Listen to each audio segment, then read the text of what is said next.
नमस्कार दोस्तों, एक बार फिर से आपका प्रभात इंग्लिश क्लासेस रामगढ़ में स्वागत है। जैसा कि पिछले वीडियो में हम जान चुके थे हमारे लैंग्वेज के बेसिक कॉन्सेप्ट्स की, जिसमें हमने बात की थी लेटर्स, टाइप ऑफ लेटर्स, उसी के साथ साथ वर्ड्स, वर्ड के बाद हमने बात की फ्रेज की, फ्रेज के बाद क्लास की और क्लास के बाद सेंटेंस की। हल्का सा मैं यहाँ पर रिवाइज करता हुआ आगे बढ़ूंगा फ्रेज, क्लास और सेंटेंस को। फ्रेज और क्लास दोनों का मीनिंग कैसा होता है?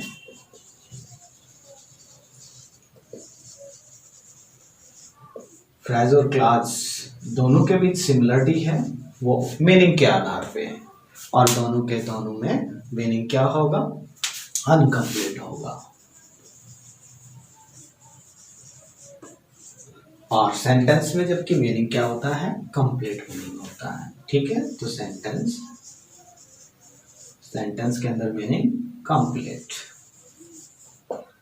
फिर इन दोनों के बीच मैंने यहां पर अंतर बताया था कि क्लास के अंदर सब्जेक्ट प्लस उसकी वर्ब उपस्थित होती है, जबकि यहां पर ऐसा नहीं होता। ठीक है, तब आगे बढ़ते हैं हम हमारे टॉपिक, मुख्य जो टॉपिक है सेंटेंस, इसके ऊपर। तो पीछे वाले में तो कोई डाउट नहीं रहा होगा, तो आगे बढ़ते हैं सेंटेंस के साथ।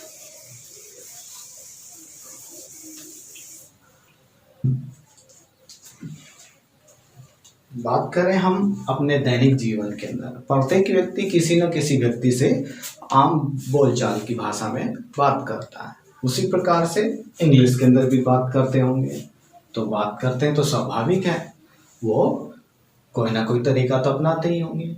और सीधा सा जवाब हमारे पास यहाँ निकल के आता है कि बात करने के लिए हमें शब्दों की जरूरत पड़ेगी, और शब्द अगर उपयुक्त ढंग से नहीं रखे जाएं तो जो हम अच्छी बात कहना चाह रहे हैं वो भी क्या हो जाएगी? अर्थहीन हो जाएगी। अगर उनको प्रॉपर वे में रख के कहा जाए तो हमारी बात बहुत प्रभावी लगती है। तो प्रॉपर वे में रखने का जो तरीका होता है वही हमारा सेंटेंस होता है।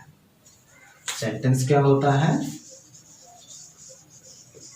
शब्दों को एक अच्छे आकर्षक अंदाज में उनके क्रम के अनुसार उनको रखना। ठीक है, अब मैं बात करूं यहाँ पर सेंटेंस के प्रकार की। तो प्रकार यहाँ पर हम दो प्रकार से देखते हैं। पहला फॉर्मेशन के आधार पे, और दूसरा इनके टाइप के आधार पे।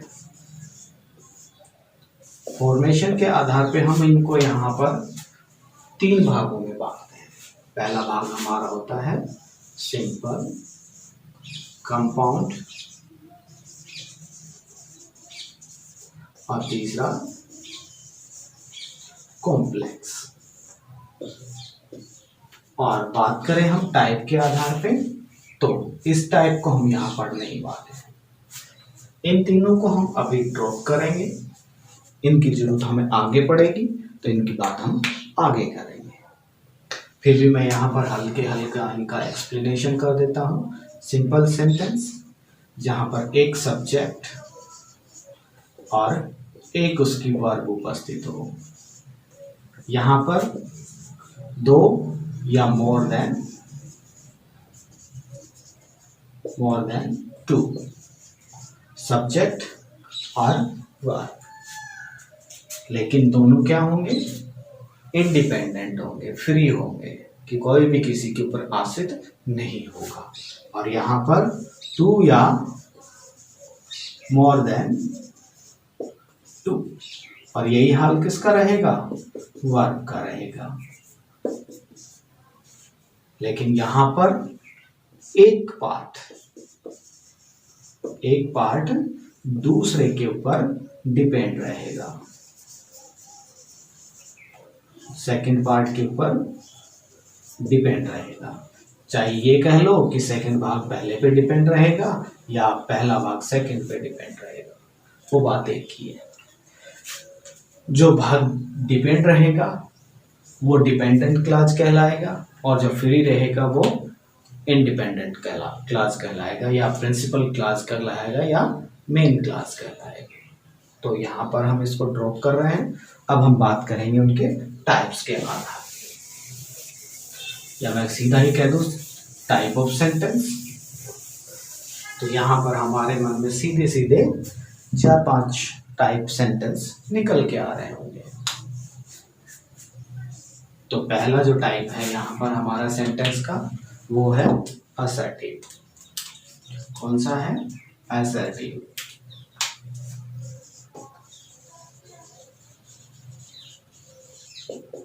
पहला टाइप हमारा कौन सा है? Assertive sentence.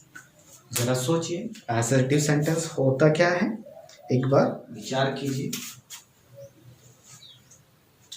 चलिए मैं ही यहाँ पर बता देता हूँ आपको। ऐसे वाक्य जिनके अंदर किसी काम के होने या ना होने के बारे में हमें जानकारी मिलती हो। A sentence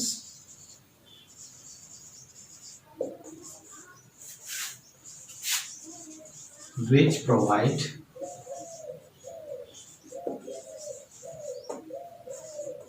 information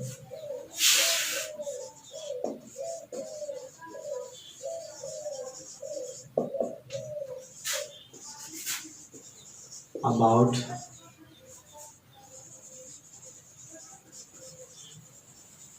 something happens or not, that is called assertive sentence. That is called assertive sentence. अब यहाँ पर देखिए डेफिनेशन में हमारे पास दो चीजें आई, happens और not। भाई घटित हुआ, होता है और नहीं, दोनों चीजें यहाँ पर पता चल रही है। घटित होता है और नहीं, तो सीधी सी बात है यहाँ पर इसके टाइप कितने बन जाएंगे? 2। कितने टाइप बन जाएंगे? 2। और 2 कौन कौन से होंगे? एक तो जिसके अंदर किसी काम के होने की जानकारी हाँ में मिले, और एक कौन सा? जिसमें ना में मिले। तो हाँ में मिले उसे क्या कहते हैं? बात है अफर्मेटिव।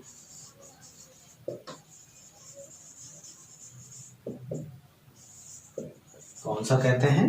Affirmative sentence. और जिसमें ना में जानकारी मिले वो नेगेटिव सेंटेंस।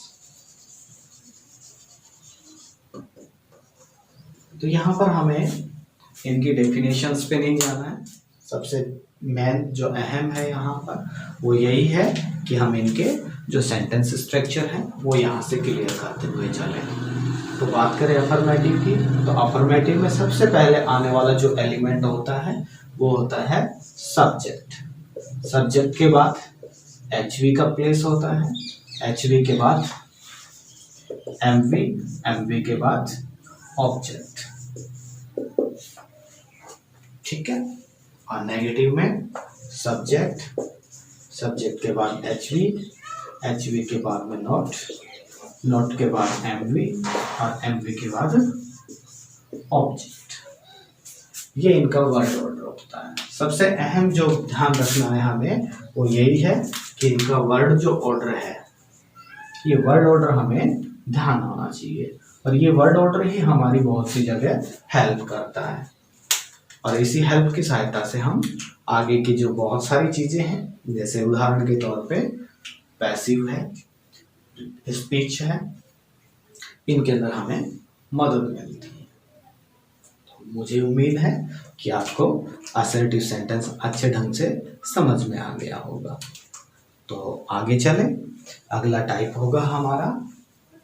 चलो यहाँ पर एक दो अगले टाइप पे बढ़ने से पहले एक दो एग्जाम्पल इनके देख लेते हैं। ठीक है। तो पहले हम असर्टिव की बात, अफर्मेटिव की बात करें असर्टिव के की, तो जैसे आई एम टीचिंग इंग्लिश।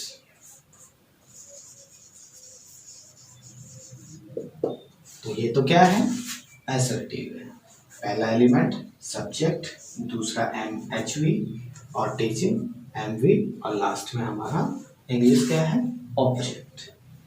और नेगेटिव की बात करें तो इसी में हमें क्या लगा देना है, एम के बाद में नॉट, ये क्या बन जाएगा, नेगेटिव।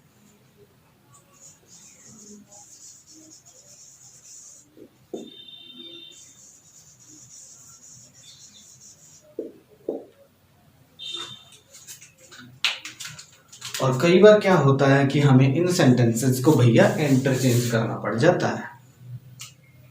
एग्जाम्पल देखने के बाद मुझे ध्यान आया कि कई बार हमें इनको इंटरचेंज करने की जरूरत पड़ जाती है, और जब इनको इंटरचेंज करना पड़ता है तब हमारे सामने समस्या आती है।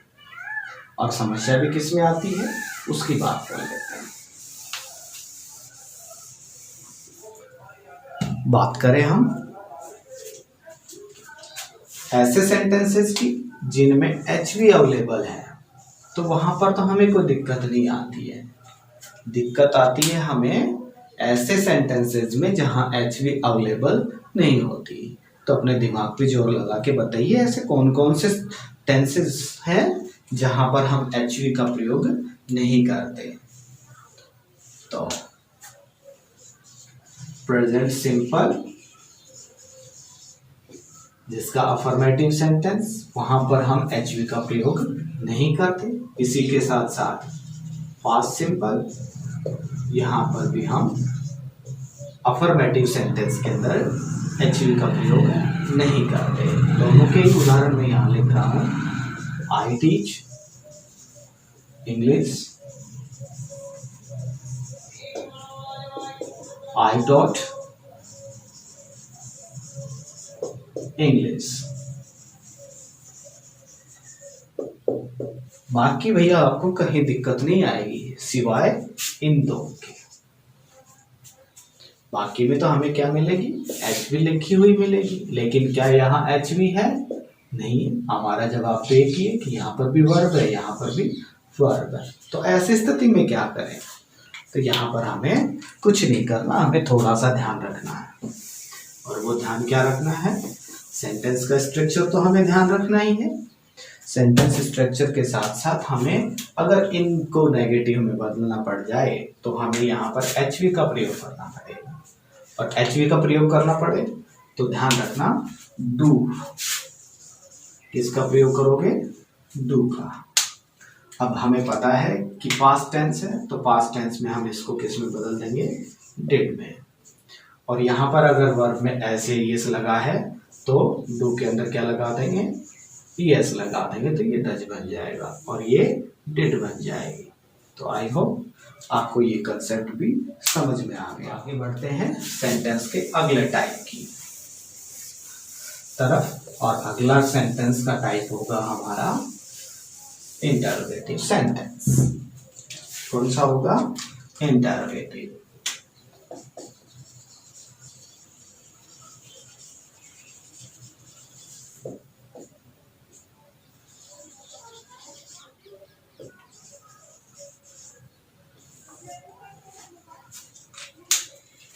इंटरोगेटिव सेंटेंस होता क्या है, ये हम आम जीवन के अंदर किसी न किसी व्यक्ति से क्वेश्चन पूछते ही रहते हैं, तो ये काम किया, वो जवाब देता है हाँ किया, नहीं किया तो नहीं किया। कभी कभी हम इनसे काम नहीं चलता हमारा, तो हम कहते थे मैं क्यों नहीं किया ये काम, तुझे तो करना चाहिए था। तो ये जो सारे दूसरे व्यक्ति से जो पूछी जाती हैं चीजें, वो सारी किस में आती हैं, इंटरोगेटिव सेंटेंस में आती है।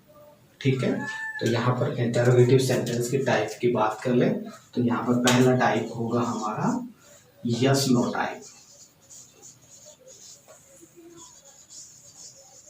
पहला टाइप कौन सा होगा, यस नो टाइप, या इसे दूसरे नाम से भी पुकारते हैं हम एच वी। ठीक है, एच वी से स्टार्ट होने वाले क्वेश्चंस, तो इनका जो स्ट्रक्चर होगा वो इस प्रकार से होगा, पहले एच वी, फिर सब्जेक्ट, फिर एम वी, फिर ऑब्जेक्ट। और ये तो समझ में आ ही रहा होगा, सबसे अच्छा पहचान इसका यही है, क्वेश्चन मार्क हमें एंड में मिलेगा। ठीक है, उदाहरण के तौर पे क्या आप खेलते हैं, डू यू प्ले हॉकी, क्या आप हॉकी खेलते हैं, अगर आपका जवाब क्या होगा, या तो हाँ में होगा या ना में होगा। इसीलिए इसको किस टाइप से जाना जाता है, यस और नो टाइप से जाना जाता है। ठीक है, तो आई होप ये आपको समझ में आ गया होगा। दूसरा type WH word type.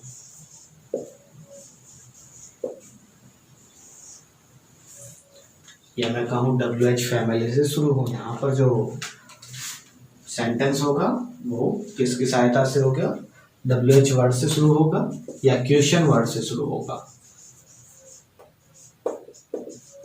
Question word, इसको दूसरे नाम से भी पुकारा जाता है, क्वेश्चन वर्ड सेंटेंस। तो क्वेश्चन वर्ड में हम बात कर रहे हैं तो हु, व्हेन, व्हाई, वेयर, ये सारे इनके अंदर आ जाते हैं। अब ये तो आ जाते हैं इनके अंदर, लेकिन अब सेंटेंस हमें बनाना पड़े तो सेंटेंस कैसे बनेगा, बहुत ही आसान है बनाना। ये तो हमने जान ही लिया, यहाँ पर यस नो टाइप तो जान ही लिया, इसमें कुछ नहीं नया करना हमें सिर्फ और सिर्फ क्या कर देना है, यहाँ पर WH वर्ड को ऐड कर देना है। तो यहाँ पर WH वर्ड, उसके बाद HV, उसके बाद सब्जेक्ट, उसके बाद MV और उसके बाद ऑब्जेक्ट और लास्ट में क्वेश्चन मार्क। अब भैया यहाँ पर 2-3 WH वर्ड्स हैं, उनके अंदर हमारे सामने सवाल उठ के आता है उनकी मैं भी यहाँ पर बात कर लेता हूँ। सबसे पहले अगर बात करें हम तो हु की, यहाँ अगर सेंटेंस में आपको हु का प्रयोग करना है तो ध्यान रखिएगा उस सेंटेंस में से आपको सब्जेक्ट को क्या करना होगा, रिमूव करना होगा। ठीक है, व्हेन के लिए टाइम को, वेयर के लिए प्लेस को, व्हाट के लिए जनरली हम बात करते हैं व्हाट को डायरेक्ट ऑब्जेक्ट के लिए, तो जो सेंटेंस का डायरेक्ट ऑब्जेक्ट है उसको गाइड करना पड़ेगा हमें। होम के से क्रिएशन कर रहे हैं तो इनडायरेक्ट ऑब्जेक्ट को हटाना पड़ेगा। ठीक है, तो ये कुछ WH वर्ड्स थे जिनका सेंटेंस में प्रयोग करते समय हमें सावधानी रखनी है, वो मैंने यहाँ पर बता दी। अब आपके मन में सवाल आ रहा होगा कि डायरेक्ट ऑब्जेक्ट कैसे निकालें, इनडायरेक्ट ऑब्जेक्ट कैसे निकालें। भैया ना, सेंटेंस के बाद अगला वीडियो आपके लिए इन्हीं के ऊपर आधारित होगा, जिनमें मैं आपको अच्छे ढंग से इन चीज़ों को समझा दूंगा। ठीक है, चलते हैं अब इसी के तीसरे भाग की तरफ। और तीसरा भाग हम यहाँ पर बनाएंगे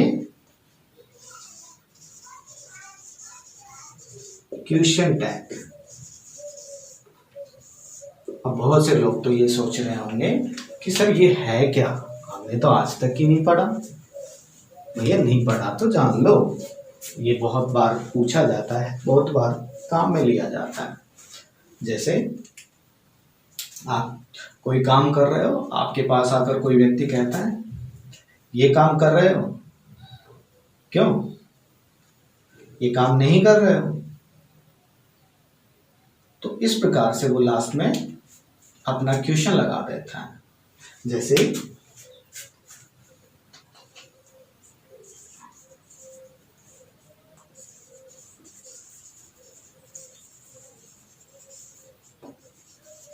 आर यू प्लेइंग, आप खेल रहे हैं।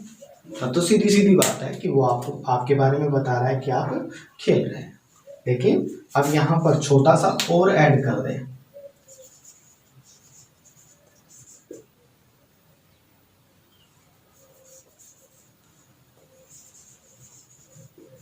आरंट यू, तो नहीं, तो ये क्या है, क्वेश्चन टैग है।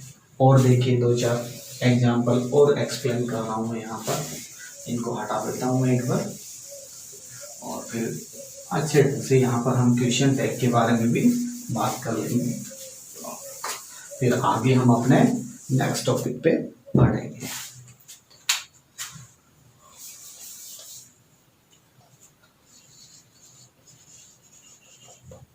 Do you right?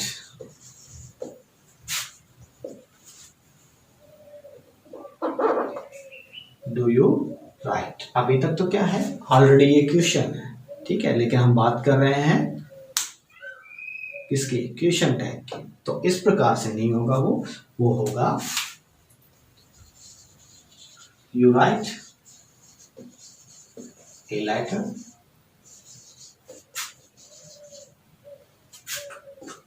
You write a letter. अभी तक ये क्या है, एक स्टेटमेंट है, एक सूचना है, या मैं कहूँ अफर्मेटिव सेंटेंस है। लेकिन अगर इसके पीछे एक छोटा सा लगा दे, डोंट यू, तो ये बन जाएगा क्वेश्चन टैग। मतलब सेंटेंस के अंत में जानकारी को कंफर्म करने के लिए जो क्वेश्चन पूछा जाता है वो क्वेश्चन टैग होता है, ठीक है। अब एक क्वेश्चन टैग लगाया कैसे जाता है ये ध्यान रखिए, इधर का ध्यान रखिए सेंटेंस का। अगर सेंटेंस में एच वी अफर्मेटिव तो टैग लगेगा नेगेटिव का, अगर सेंटेंस नेगेटिव तो यहां टैग लगेगा अफर्मेटिव का, ठीक है। और अफर्मेटिव में क्या लगानी है हमें, केवल एच वी प्लस सब्जेक्ट, ठीक है। और यहाँ पर H we plus not plus subject, जैसे डू नॉट और ये सब्जेक्ट, तो समझ में आ गया होगा। चलो यहाँ से एक छोटा सा एक क्वेश्चन टैग का बहुत डाउट रहता है, उसको भी क्लियर कर लेते हैं। उदाहरण है, लेट्स प्ले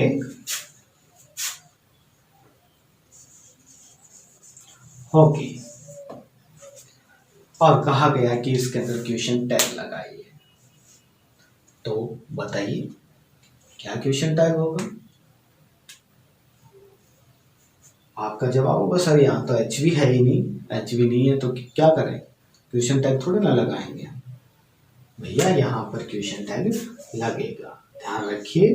अगर लेटर्स सजेशन के मीनिंग में है तो सजेशन के मीनिंग में हमें यहाँ पर क्वेश्चन टैग के रूप में सेल वी को प्रयोग करना पड़ेगा, यहाँ कोमा लगाते हुए सेल वी का प्रयोग कर देना होगा। आई होप यू अंडरस्टैंड, ठीक है।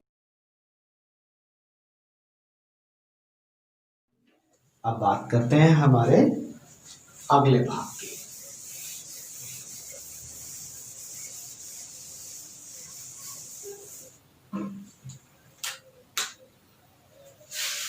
अगला भाग है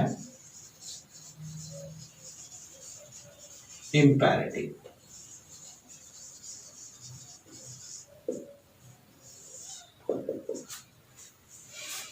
अब सीधा सीधा है imperative sentence, order, request,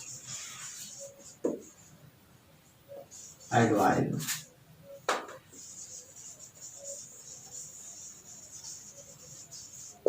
suggestion, इनका मीनिंग रखता है तो वो सेंटेंस हमारा इम्पेरेटिव सेंटेंस होगा, ठीक है।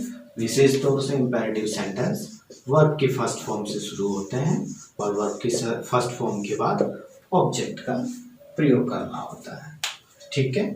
बहुत से सेंटेंस लेट से भी शुरू हो जाते हैं, तो ध्यान रखना है, हमें रट के नहीं रखना कि वर्ब की फर्स्ट फॉर्म ही आए, तो ध्यान रखिए लेट भी यहाँ वर्ब की फर्स्ट फॉर्म के रूप में ही है, ठीक है। तो लेट भी वर्ब की फर्स्ट फॉर्म का ही रूप है, तो फर्स्ट फॉर्म से सेंटेंस शुरू होगा, क्लियर। और फर्स्ट फॉर्म से शुरू होने वाला जो सेंटेंस होगा वो होगा हमारा इम्पेरेटिव सेंटेंस। उदाहरण देखिए, यहाँ पर मैं इसका स्ट्रक्चर लिख देता हूँ, V1 प्लस ऑब्जेक्ट, ठीक है।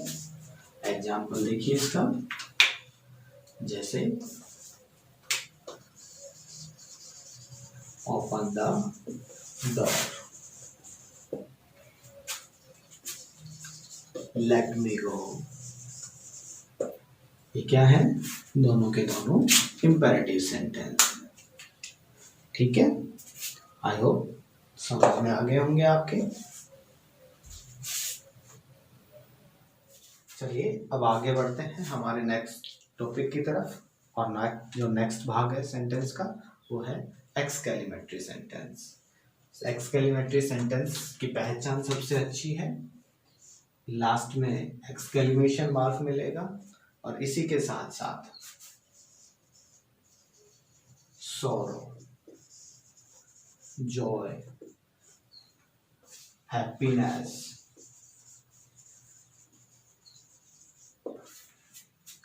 रिग्रेट, पछतावा, इन चीजों का यहाँ पर मीनिंग देखने को मिलेगा। ठीक है,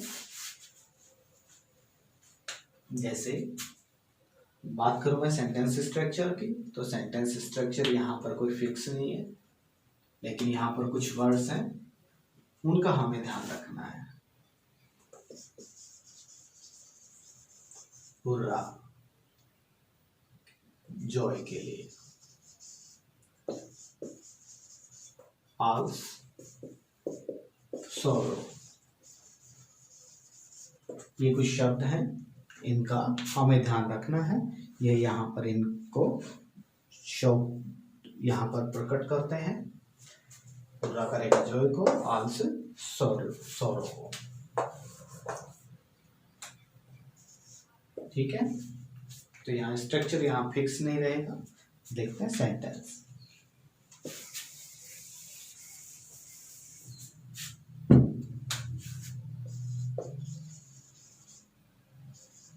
Als I am ruined.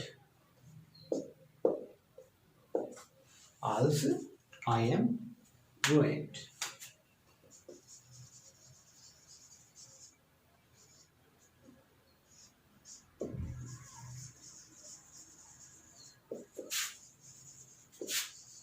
Hurrah, mother has come. तो ये सेंटेंस कौन से टाइप के हैं? एक्सक्लेमेटरी टाइप के हैं। और लास्ट जो हमारा बचा पांचवा टाइप, उसकी पांचवा टाइप है हमारा ऑप्टेटिव सेंटेंस। कौन सा है?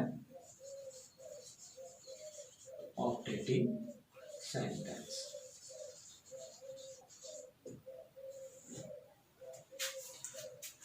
यहाँ पर सीधा सा ध्यान रखना है हमें, रिक्वेस्ट